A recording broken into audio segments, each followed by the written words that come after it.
from stories across the world to stories here at home. This is the National News Broadcast. A very good evening to you. I'm Nityasa Chandra. A very good evening. I am Dishan Veerakone, and we start off by taking a look at your top stories for tonight. Changes to the UMP leadership sees further delays.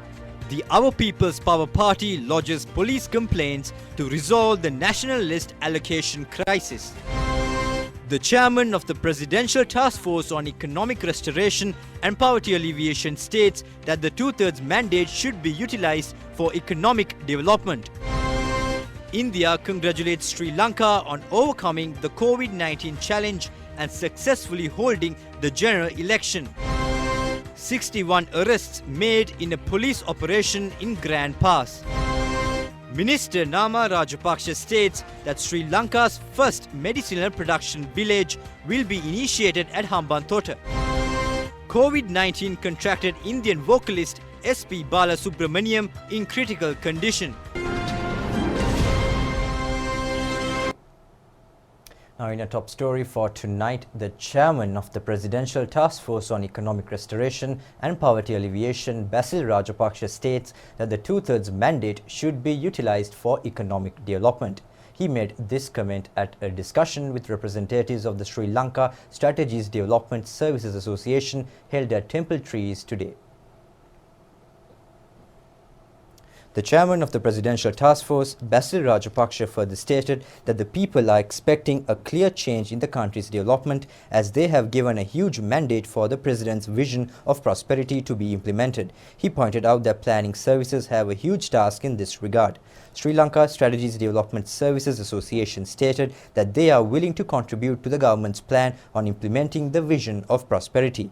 The chairman of the Presidential Task Force further stated that focusing on the entire public service, the government is focused on effecting the necessary coordination to bring about the structural and administrative changes. He also stated that the labour force needs to be managed according to the requirements of the country, and therefore when preparing plans pertaining to education and vocational training, the labour force should be targeted. He also spoke of development not being restricted to infrastructure development only, but also extending to a broad development process that involves the public. He also emphasized on the need to collect, analyze and store the relevant data for present and future use.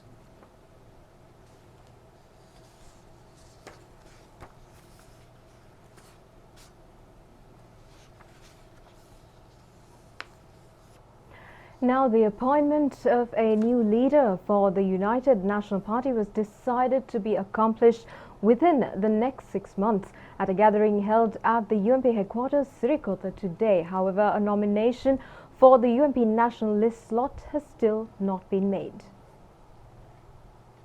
Leader of the United National Party, Ranil Wickremesinghe, joined in a gathering with UMP candidates who contested the general elections today.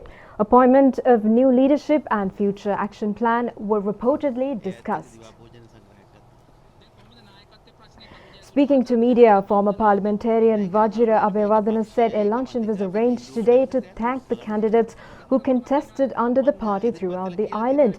He further stated with regards to leadership of the party, a unanimous agreement had been reached within the party and the party is proceeding accordingly. Former MP Abeyewardene also said UMP leader has given consideration to resign and has also envisaged the transformations that could be of compact when the leadership of such a strong political party undergoes a change. Now, several ceremonies to welcome newly appointed ministers were held at various locations in the island today. The ceremony to welcome newly appointed Minister of Labour Nimal Siripala de Silva was held at the Badulla Town Hall. Minister of Mass Media Kehelia Rambukwella was welcomed at a ceremony held in Kandy.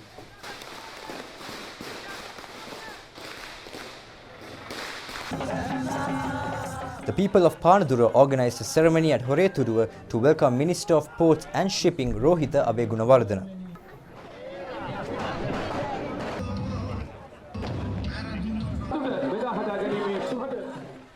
A ceremony to welcome the newly appointed Minister of Plantations, Ramesh Pathirana, was held in the Galle town. State Minister Mohan De Silva also attended the ceremony.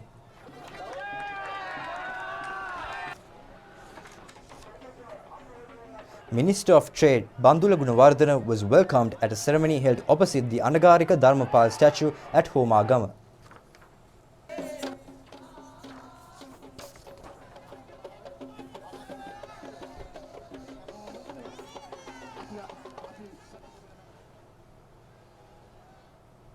Now to more local stories. Minister Nama Rajapaksa states that the first medicinal production village in Sri Lanka will be initiated at Hambantota.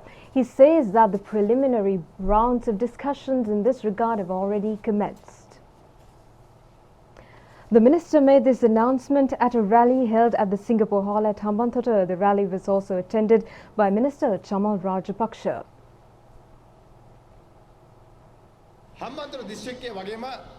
Minister Nama Rajapaksa said that within the next 5 years they will transform the Hambantota Urban Council and the Pradeshya Sabha areas into the second economic hub to be constructed in the country. He noted that a state minister has been appointed with regards to medicinal production in the country. Minister Nama Rajapaksa also stated that in the year 2010, the Hambantota Hospital, which spans 400 acres, was set aside with the agreement of Minister Chamal Rajapaksa for a medicinal production village to be initiated. However, this endeavour was stalled during the Yahapalana government. He added that now it is possible to initiate the country's first medicinal production village in Hambantota. ලංකාවේ පළවෙනි බෙහෙත් නිෂ්පාදනය කරන ගම්මානය හම්බන්තොට ඔබට මුන්නාසලාගේ භූමිය ආරම්භ කරන්න මගේ ආදරය අම්මලා. Meanwhile, Ministers Chamal Rajapaksa and Nama Rajapaksa took steps to provide solutions in response to a protest that was underway over the past few days. The protesters demanded proper compensation for houses damaged due to an explosion triggered in a quarry in the area at which rock stones were obtained for construction work of the Southern Expressway. The protest has been underway since the 12th of this month opposite the Chinese company that carried out the constructions. Now, the protest was called off after the two ministers visited the location and informed the protesters that steps will be taken for proper estimation of damaged properties to be carried out with compensation granted. In the meantime, State Minister of Solar, Wind and Hydropower Generation Project Development, Duminda Dissanayake, says that he will fulfill the responsibility vested with him to generate electricity by renewable energy sources instead of the use of fuels by 2030. The State Minister expressed these views joining in an observation visit of a private solar power generation plant in the Pathis Rambava area at Tirappane in Anuradhapura, which is expected to add a capacity of 2 megawatts to the national grid in the future. The plant is spread across a land area of 10 acres at which agro crops are grown with the use of modern technology under the solar panels. Around 30 types of crop were observed in this greenhouse.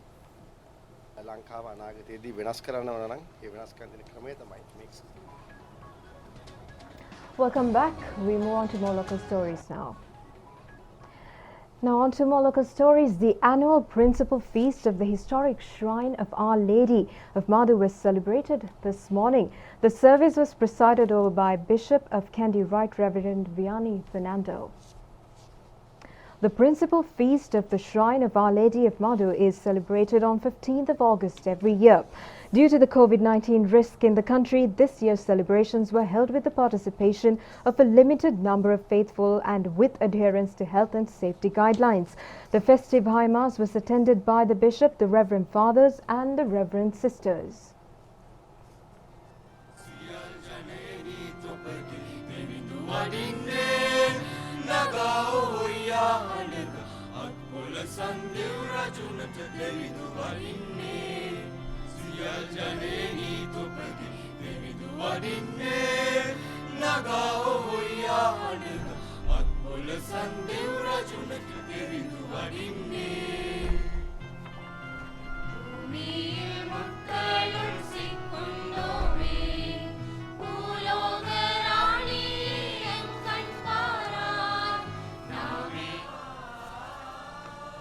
The statue of Our Lady of Maduro was taken in procession and blessings were imparted on the faithful.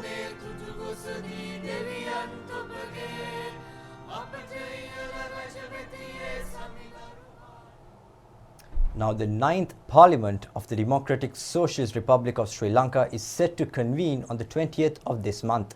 Now, here is a segment on the parliamentary history of Sri Lanka.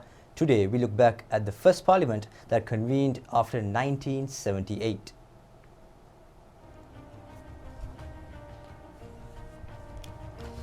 The 1977 general election can be described as an election that upended the political history of the country. The United National Party secured a sweeping victory, obtaining 140 seats in the then 168-seat National Assembly, thereby consolidating a 5/6 majority. The legislature was termed as the National Assembly after 1970, and in 1977 the UNP secured power in the second National Assembly, to which Dr. Ananda Tissa Dialvis was elected as Speaker. The second Republican Constitution was introduced in 1978, and thereby, with effect from the 7th of September 1978, the Republic of Sri Lanka was named as the Democratic Socialist Republic of Sri Lanka. The executive presidency was introduced with the 1978 Constitution, and with the constitutional change, then Prime Minister J.R. Jayawardena, who was elected as Premier in the 1977 general election, assumed duties as the first executive president of the country. Simultaneously, on the 1st of December 1978, the first Parliament of the Democratic Socialist Republic of Sri Lanka convened with its Prime Minister Ranasinghe Premadasa.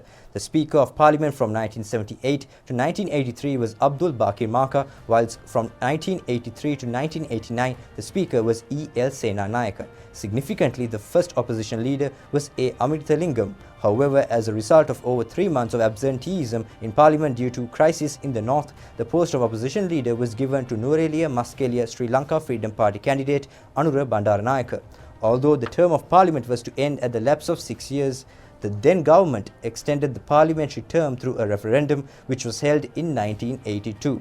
The ethnic issue entered the country with Black July in 1983, causing a slur and black mark in the history of the country. Another significant change notable after 1978 was the introduction of the open economy. This introduced an import economy which led to the deploying of the then prevailing economy based on local industries. The bomb attack launched on the parliamentary complex on the 17th of August 1987 was another incident occurring within the term of the first parliament. The attack was launched by a minor staff member of the parliament by the name of Ajith Kumara, who was a strong member of the Janatha Vimukti Peramuna. The bomb attack targeted a parliamentary committee meeting chaired by then President J.R. Jayawardena.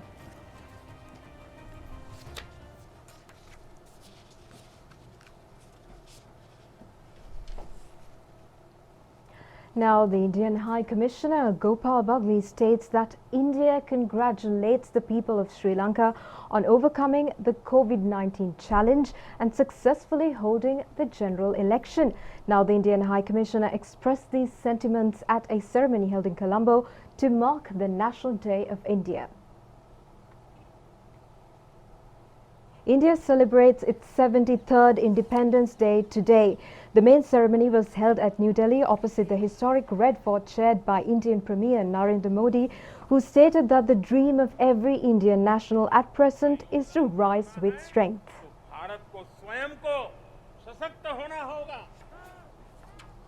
Meanwhile, the Indian Army conducted a guard of honor with the hoisting of Indian flags along the Ladakh border, which is where the Indian Army and China faced a conflict recently. The Indian Independence Day ceremony organized by the Indian High Commission in Colombo was held adhering to health and safety guidelines at the official residence of the High Commissioner.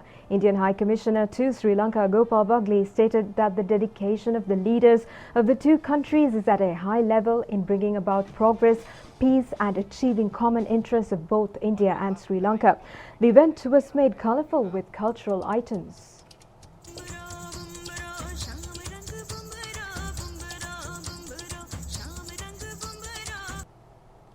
A ceremony to mark India's Independence Day was also held at the office of the Deputy Indian High Commissioner to Sri Lanka in Kandy. Meanwhile, the total number of fully recovered COVID-19 patients in the country currently stands at 2,666. This is a percentage of 92.28. The number of patients undergoing further hospitalized treatment stands at 212, and this accounts for 7.33%. Meanwhile, 3 COVID-19 positive cases were detected today, out of which 2 were returnees from the UAE, whilst 1 returnee is from Turkey. The total number of PCR tests conducted in the country is 185,118, with 2,437 PCR tests conducted yesterday. A flight carrying 245 expatriate Sri Lankans from Lebanon arrived in the country this morning. The returnees were subjected to PCR testing at the airport and were sent to quarantine.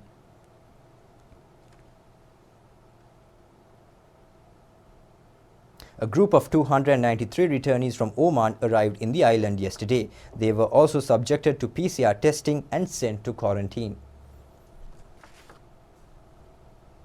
Visitors will be permitted into prisons from today. Visiting inmates was previously suspended due to the spread of the COVID-19 virus. Visitors will be admitted under restrictions and only 1 visit per week will be permitted.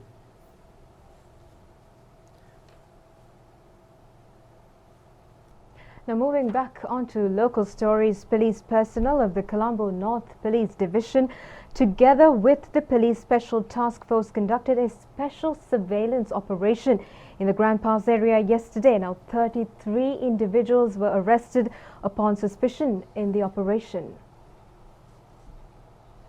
The police state that 28 suspects were arrested with over 37 grams of heroin, 85 grams of cannabis and 11 narcotic pills. An arrested woman had 6 mobile phones and 449,500 rupees in cash in her possession.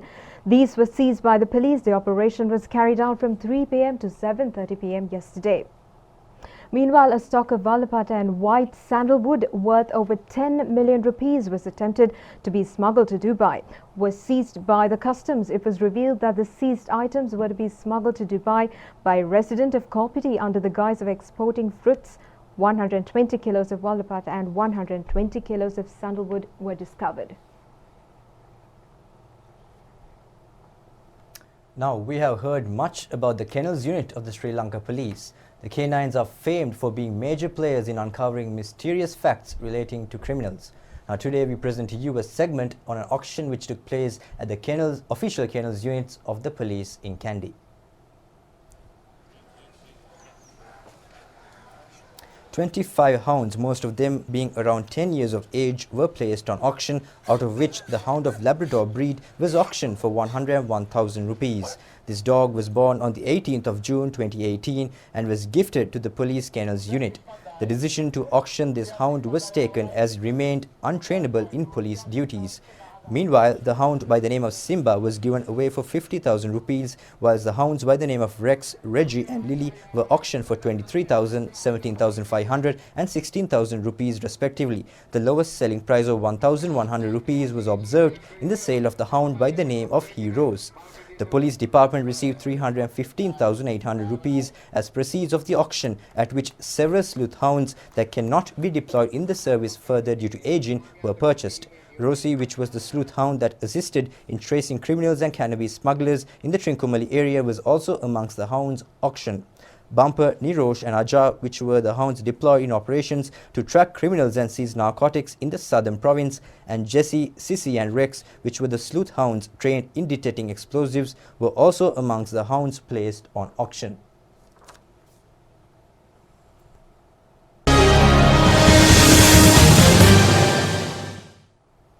Welcome back. Now in sports, steps have been taken to implement a special program to promote the tourism industry along the Hambantota beach. Beach sporting events will be organized in line with this initiative. Minister of Sports and Youth Affairs Nama Rajapaksha engaged in water surfing in the seas around Hambantota this morning with his Australian trainer and an accompanying group. The minister inquired into beach sports during the exercise. Meanwhile, last night, beach volleyball and beach football events were held at the Hambantota Beach Gardens.